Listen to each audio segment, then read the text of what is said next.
Fala pessoal, sejam muito bem-vindos mais uma vez aqui ao nosso canal Mundo Fla React, com notícias diárias aqui para vocês sobre o Flamengo.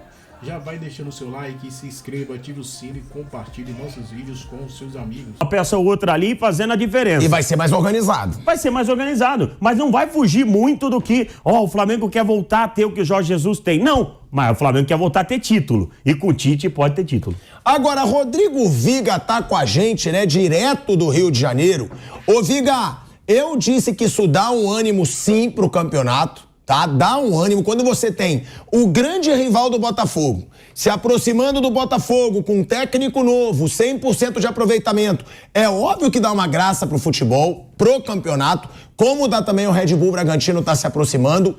E outra, né, pra complementar em cima do que o Fausto disse, que é um planejamento pro ano que vem, realmente é. O próprio Tite deixou claro, o planejamento dele é entrar na Libertadores. E agora já entrou de vez ali na zona, dificilmente vai sair. Além disso, o Tite, isso é informação, ele tem inclusive no contrato dele bonificação pro título brasileiro desse ano. Se o Tite for campeão brasileiro desse ano ainda, ele tem uma rechonchuda bonificação para ganhar dinheiro, muito dinheiro. E ele pediu para acreditar.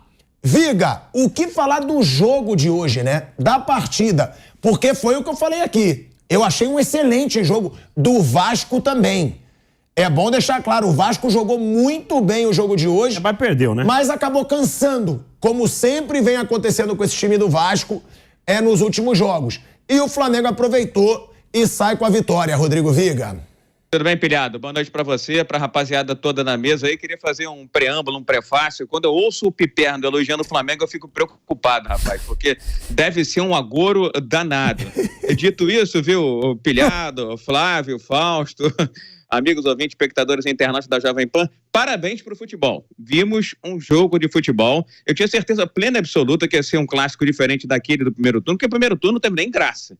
Flamengo ia escolher de quanto ia ganhar do Vasco da Gama, que era um Vasco enfraquecido, sem reforços, sem peças, desacreditado. O Flamengo de 4 para ter ganho de 5, 6, 7, porque a diferença era muito grande. Hoje, a diferença ainda existe. Só que o Ramon Dias, do lado do Vasco da Gama, conseguiu implementar um estilo de jogo e uma pegada, uma intensidade que faz desse Vasco ser um time competitivo.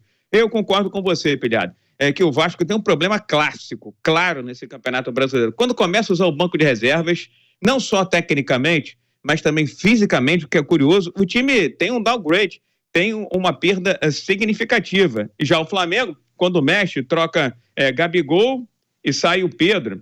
Entra o Everton Cebolinha, que, enfim, é de chorar o futebol dele, sai o Bruno Henrique, entra o Luiz Araújo e sai outro jogador, sai o Arrascaeta e entra o Everton Ribeiro. É claro que o Flamengo, fazendo o feijão com arroz, que o Tite sabe muito bem, né, fazer o carreteiro, já que ele é do sul do país, é um time mais organizado, mais compactado, mas, sincero, honestamente, Bilhado, ainda não acho que foi uma atuação convincente, brilhante do Flamengo, embora a vitória mereça aplausos, do técnico ao ponto esquerdo, do ponto esquerda ao técnico, porque em muitas oportunidades, se não fosse o Fabrício Bruno e principalmente se não fosse o Rossi, o jogo poderia ter sido tranquilamente 1-1, 2-1 a favor do Vasco da Gama. É só ver o scout. O Vasco finalizou mais que o Flamengo, 17 vezes contra 10 do Flamengo, 7 no gol contra 5 do Flamengo. Só que o Flamengo fez valer a sua diferença técnica. Eu não quero colocar água no chope de ninguém, não quero ser pessimista ou desalimentar esperanças de muita gente. Eu, desde o final do primeiro turno, eu venho dizendo: o Botafogo é o atual campeão brasileiro do ano de 2023. E não vou mexer uma vírgula no que eu estou dizendo. E explico por quê. A campanha do Botafogo foi excepcional. Foi exuberante. A lá Corinthians, quando foi uma máquina também campeão brasileiro. Então o Botafogo precisa fazer apenas o beabá. Precisa fazer apenas novamente o feijão com arroz, uma campanha regular no segundo turno para ser campeão. Não vejo o Flamengo com o futebol para alcançar o Botafogo e também acho que o Bragantino, apesar de ser um time valente, jovem e talvez promissor, também não vejo ainda com peso, com camisa, com estofo, com torcida para chegar ao título brasileiro. Então, se eu tivesse 10 fichas hoje, eu apostaria 9 no Botafogo e 1 em outro que vejo como um azarão. E se alguém quiser apostar 500 prata comigo aqui, eu sou o Botafogo, fiquem à vontade. Mas aí também, né, Figa? Apostar, qualquer um aposta que vai dar o Botafogo. Não, o senhor deveria apostar. Ué, mas calma aí. O senhor deveria apostar que vai dar o Flamengo. Eu acredito que o Flamengo... Você chegou todo serelepe aqui no estúdio. Que hoje o Flamengo possa ser campeão brasileiro. Então banca aposta. É claro que não. É acreditar, não é você achar. E ainda vocês vão gastar no Rio de Janeiro, na cidade maravilhosa. Outra coisa. É bom deixar claro. O Botafogo deu muito mole. Em 4 jogos, o Botafogo perdeu 3, empatou 1, se eu não me engano. E o Flamengo tava aquele pardieiro que tava com o Sampaoli, má vontade dos jogadores, que eu continuo criticando. Pra mim, os jogadores têm que ser muito criticados pelo que eles deixaram de fazer com o Sampaoli. Isso você tem razão. Porque isso também fica muito claro que o Flamengo não quis jogar com o Sampaoli. E aí é sacanagem. E que pode voltar a fazer isso que fizeram a qualquer momento. Mas com o Tite eu acho que pode ser diferente. Ok. Peraí, gente. Até uma dividida, pilhador. Mas é o que eu falo. O Flamengo, os jogadores não estavam mostrando vontade de ganhar. O Sampaoli foi horroroso. Foi. Mas é o que eu falo. O Sampaoli também não é essa bosta de treinador tão horroroso como se fosse assim. É pra ser um time tão ruim e tão apático. Mas, a apatia, pra mim, não tem explicação. A apatia, pra mim, jogador deixou de representar o Flamengo pra representar Sampaoli. Não tem que jogar por treinador. Ô, Viga, eu sei que você tá querendo falar. A gente conhece jogador de futebol. A gente conhece jogador de futebol, pilhado. Então, é isso que eu tô falando. Toda vez que o cara vai... Tinha uma vontade. Toda vez que entra um treinador e fala, hoje você joga, amanhã você não joga, na próxima talvez, e daqui a 2, 3 rodadas, quem sabe, vai dar M, vai dar excremento. O jogador de futebol é assim. Mas é isso que eu falo, Viga. Foi assim no Flamengo o tempo todo. Chegou a hora de mudar. Contanto que quando o Vampeta falou pra mim, ele falou aqui, o Gabigol tá no banco. Espere que daqui a pouco ele pode fazer bico. Aí eu falei, que faça. Porque tem que chegar uma hora que vai ter um treinador que não vai ligar pro bico do Gabigol, que não vai ligar pro bico do Pedro, e que se ficar de bico tem que reformular. Não tem jeito. Até quando o Flamengo vai ser isso? Não joga biquinho. Pilhador, pra jogar com o Pedro hoje é melhor jogar com o Gabigol. Vou te ser bem sincero. Sim, mas o que é o ambiente. O Tite tem que botar quem ele quiser.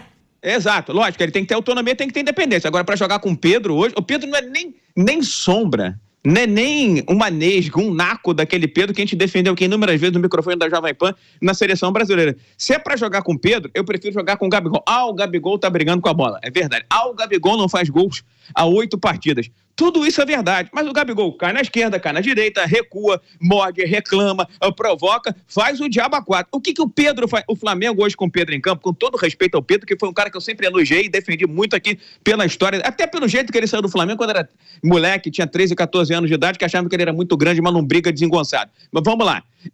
O Pedro hoje tem agregado e acrescentado muito pouco ao Flamengo. O Flamengo tá jogando com -1 com o Pedro. Então, para jogar com o Pedro, eu prefiro jogar com o Gabigol. Ou então joga com o falso 9. Joga com um jogador fingindo que é centroavante, muda o esquema tático, porque nenhum nem outro funcionam. Mas se é para jogar com um deles, eu escolheria o Gabigol, pela história e também pela vontade, pelos espaços que ele acaba criando. O Pedro, sincero, honestamente, é uma parede lá na frente, pilhado. Então, eu concordo com você. Tem que ter independência, tem que ter autonomia. Agora, o técnico Sampaoli, ou ele não conhecia o futebol brasileiro, eu acho pouco provável, dirigiu o Santos, dirigiu o Atlético Mineiro, ou então tentou fazer aquilo que não deram respaldo para ele. Quem não deu respaldo? Da diretoria. Porque ele fez 40 jogos, pilhado. Ele não repetiu o time uma única vez. A gente conhece jogador de futebol. A gente sabe como pensa. A gente sabe como funciona o mundo do futebol. Não tinha como dar certo. No futebol você tem que ter uma espinha dorsal. Tem que ter um esqueleto. Seja no Flamengo, seja no Atlético Mineiro, seja no Grêmio, seja no Bragantino ou no portentoso Palmeiras do nosso Piperno, que agora resolveu elogiar o Flamengo. Agora, vamos lá, Piperno. Já que o Viga tá te citando tanto, eu vou te fazer uma pergunta. Você cravou que o Botafogo já é o campeão. Sim. Eu também acho que o Flamengo não se colocou na briga ainda. Essa briga do Botafogo. Não se colocou na briga? O Botafogo é o líder do Campeonato Brasileiro desde a 3ª rodada. É de cabo a rabo. Tem uma vantagem para ser construída e é um time muito consistente. A briga do Flamengo nesse momento é, primeiro, a confirmação da vaga na Libertadores. Foi o que o Tite falou. Falar em título do Campeonato Brasileiro seria lucro, seria um sonho. E eu acho que é um sonho distante no momento. que tem de positivo até agora? O Tite chegou, está com 100% de aproveitamento. Ele pega um jogo fora de casa, vence. Ele pega um clássico muito complicado, vence. Eu acho que o time avançou em alguns pontos, na organização, na postura. Né? Ele tem ali a característica de modificar o posicionamento de um outro jogador, mas ainda é um trabalho que ele vai precisar de mais tempo, porque ele pega um Flamengo praticamente com terra arrasada do São Paulo. Tinha muito pouco para aproveitar. Tanto que hoje, o Flamengo com um elenco mais poderoso, com jogadores com mais capacidade técnica, o Flamengo em alguns momentos ele foi inferior ao Vasco. Por quê? O Ramon Dias tem mais tempo de trabalho, né? Chegou há mais tempo, o time já tem uma cara maior dele, o Tite ainda está moldando um pouco esse padrão de jogo, essa organização do Flamengo. Eu acho que está cedo para falar em possibilidade de título para o Flamengo. No momento, o objetivo tem que ser Libertadores. Cuiabá, Palmeiras e Vasco são os próximos adversários do Botafogo. Cuiabá e Palmeiras... Bom, os 3 jogos são no Rio, né? Mas são os 2 primeiros como mandante. Contra Cuiabá e contra o Palmeiras. O Flamengo ele vai jogar fora com o Grêmio, joga em casa com o Red Bull Bragantino e joga em casa com o Santos. Não é uma tabela assim que olhando você fala o Flamengo nas próximas rodadas vai diminuir a vantagem. É complicado você imaginar esse cenário. Enfim, ainda acho que mesmo projetando com as rodadas, possíveis tropeços, e o Campeonato Brasileiro tem muito nivelamento de uma forma geral que você consegue, dependendo do que você quer enxergar, você consegue enxergar. Mas ainda é muito cedo para falar esse tipo de coisa. Para mim, eu também trato o título do Flamengo na linha que o Tite falou. É um sonho que para mim não depende dele. Ele tem que focar no que ele tem que fazer nesse momento. Que é muito mais, até pensando, além do objetivo mais palpável, que é a questão da classificação para a Libertadores, é começar a montar esse time pensando nas coisas que ele vai disputar em 2024. E eu tenho certeza que ele vai disputar por todas as competições. E em cima disso tem a renovação do Bruno Henrique, que a gente vai falar já, tá? Também mais informações lá direto do Maracanã com o Pedro Henrique Torre. A gente tem alguns números dessas 2 primeiras partidas do Tite, à frente do Flamengo. Eu quero saber de vocês, então a gente vai ver os números, o que o Data ESPN apurou e eu quero que vocês avaliem, tá? Mais seguro e mais eficiente as finalizações, então, nos jogos do Flamengo nessas 2 partidas contra Cruzeiro e contra Vasco. Então, chutes do Flamengo, 19, dos adversários, 29. Chutes certos do Flamengo, 7, dos adversários, 12. Grandes chances aí foram 4 do Flamengo contra 3 dos adversários. Gols esperados, então o Flamengo criou muito mais. A gente está vendo 2.3, né? E o Flamengo fez 3 gols, a gente está vendo. E o Flamengo não sofreu nenhum gol e também os adversários ali na nossa perspectiva de apenas uma grande chance criada, ou pelo menos apenas um gol esperado, e isso não aconteceu. Djalminha, em 2 jogos, já dá pra gente avaliar algo, então, do Flamengo do Tite ou ainda não? Eu acho que dá para avaliar principalmente uma coisa que o Tite faz muito bem, que é dar uma solidez defensiva, apesar, né, que essa solidez defensiva ela tá transmitida no sentido que o Flamengo não levou nenhum gol, mas foi bastante atacado, né? Hoje o Vasco teve várias vezes ali perto do gol, o Cruzeiro rondou, mas por muita incompetência dos seus atacantes não conseguiu fazer gol, mas eu acho que essa solidez defensiva ela já começa a ser notada em uma equipe mais segura, né? Eu acho que uma equipe sem se arriscar muito, o Flamengo conseguiu os 2 resultados sendo construído gradativamente. O Flamengo não pressionou, o Flamengo não ficou em cima do adversário, o Flamengo foi construindo. Eu acho que isso que modificou. É uma equipe aparentemente mais consistente defensivamente, mas que continuo falando. Na parte ofensiva ela tem que crescer muito em termos de criação, em termos de oportunidade de gol, porque mesmo o Flamengo conseguindo 2 vitórias, ele criou muito pouco e os adversários tiveram mais oportunidades do que ele. A gente viu ali nos números, né, de finalizações principalmente. Sim. Vocês sentiram essa segurança toda no jogo de hoje? O Flamengo passa essa segurança defensiva? Eu acho que passa um avanço. O time está mais compactado, o time está melhor posicionado, está um pouco mais organizado e dá para destacar as atuações da dupla de zaga, principalmente. Dona, vou te interromper porque o Tite começa a falar, a gente ouve então o técnico do Flamengo e, claro, depois a gente comenta com calma. Vamos lá. Tite, boa noite aqui, Caio Mota, Globo Esporte. Ainda um pouco nisso de atmosfera, de sensações, você pareceu ali muito focado, centrado, contido por conta do jogo, por tudo que o jogo demanda. Eu queria te perguntar, quando você deitar hoje, qual imagem, qual coisa sensorial, qual sensação que você vai guardar fora do futebol, mas de ter vivido uma estreia pelo Flamengo no Maracanã, e também aproveitar o Fábio aqui, já que ele está aí, queria que o Fábio falasse um pouco sobre um tema que gera muita curiosidade, que é o Rodrigo Caio. Que tipo de avaliação você já fez sobre o Rodrigo, depois que você chegou, o que esperar do Rodrigo, fala da parte física dele. Obrigado aos dois, parabéns pela vitória. Começa o Fábio, depois eu. Nós chegamos aqui há aproximadamente 15 dias, quase 20 já, e o Rodrigo tem treinado muito bem, muito bem. Está totalmente recuperado, por isso que ele está no banco de reservas. Ele está apto a jogar, ele vem treinando, faz tudo o que todos os atletas fazem, e ele é um atleta na palavra mesmo, né? Ele não é um jogador de futebol, ele é um atleta de futebol, merecedor de jogar, né? O Tite vai decidir a hora, mas com certeza ele nos deixa muito feliz pelo empenho dele e pela saúde que agora ele tem, com certeza. Vocês viram que a pressão não é só de vocês, como atleta, agora ele me botou pressão para escalar também, né? Vocês viram como é que é? Se fosse eu, já colocava, mas ele... Olha lá. Eu queria colocar mais que 11, pelo trabalho todo desenvolvido. É um time mais seguro defensivamente, que ele não sofre tanto, né, quando o adversário aperta, cria situações, e, ao mesmo tempo, um time eficiente nas chances criadas, né?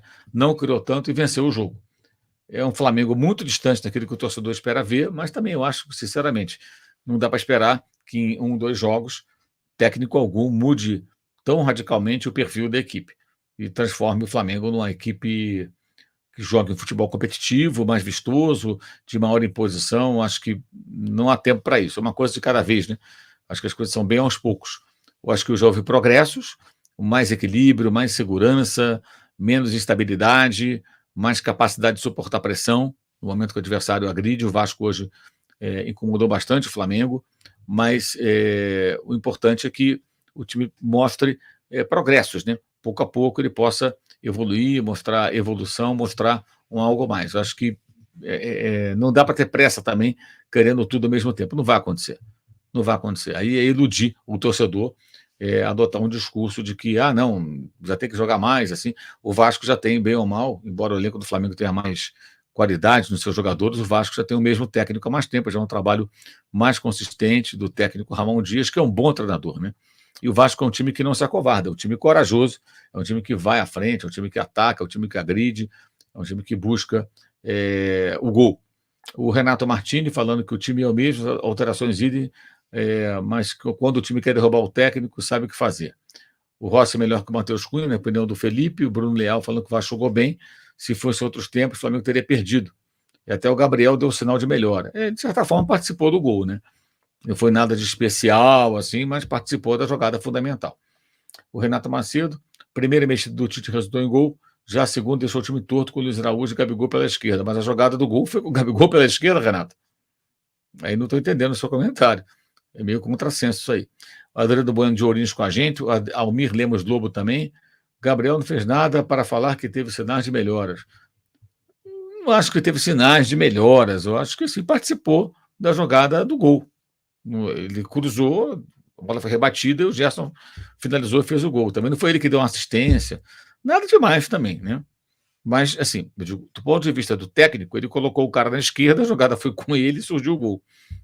Então não dá para dizer que o cara errou também na mudança. Marcelo Rodrigues, Bruno Leal, o João Delfino. O João, essa questão do adiamento dos horários que você está reclamando aqui, é porque o YouTube e o Facebook, eles me obrigam a mudar o horário para poder mudar o título. Aí é uma limitação que não é minha. Eu sou obrigado a mudar o horário em 30 minutos, que está agendado, para poder mudar o horário, aquele que eu anuncio. É sempre 10, 15 minutos depois do jogo, tá? Esquece o que aparecer aqui, o que vale é isso. Porque eu sou obrigado a mudar o horário em 30